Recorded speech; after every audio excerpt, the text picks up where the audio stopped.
that's on my brush. I haven't dipped it in more color, and as you can see, it starts heavy, and as the paint is taken off of the brush and onto the canvas, it gets lighter and lighter, and which is okay because we're wanting to give the sensation that this is going this way, not straight across. So we want this to be a little bit lighter in color.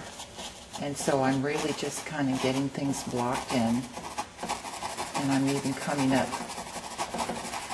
Generally speaking, a lot of times what I'll do is I'll flip the brush on the end like that as I get up towards the skyline into this area. So I'm not real concerned about it, but I don't want a distinct area of where the paint begins and starts, and where it has to be a gradual thing. You don't want like dark light.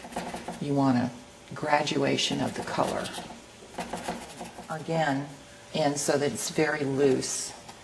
And I'm going to come back in here, and I'm doing this one. I want just a little bit more color in there, a little bit more depth of color. Now so far we have just used that same color that we've mixed. Variances in shades of that same color depending on how much paint that's applied. So you want to bear that in mind, that it doesn't, to create the nuances of color, you don't always have to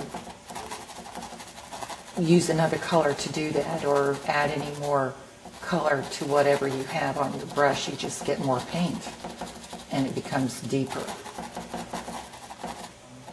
I'm just going to pull some of that color down into the water to see what I've got.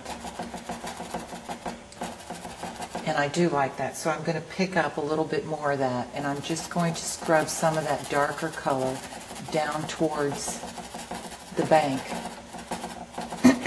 to see what I've got. And I'm going to just pull out a little bit of, just a little bit of detail in here.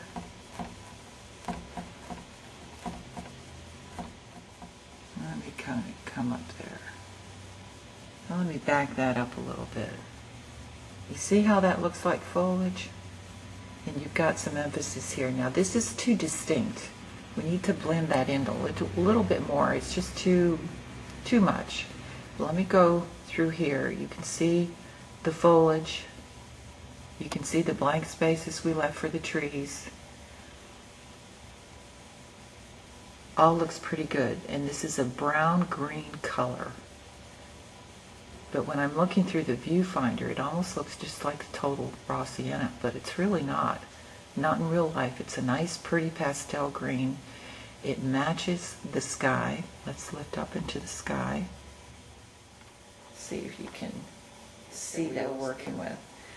Now you can see that they actually do indeed give us a little bit more interest and some fullness into that. Let me zoom it a little more. So you can see the full color of that, and when you're looking at that, you can see that there's some interesting shapes and patterns in there, so it creates a nice dynamic background for you.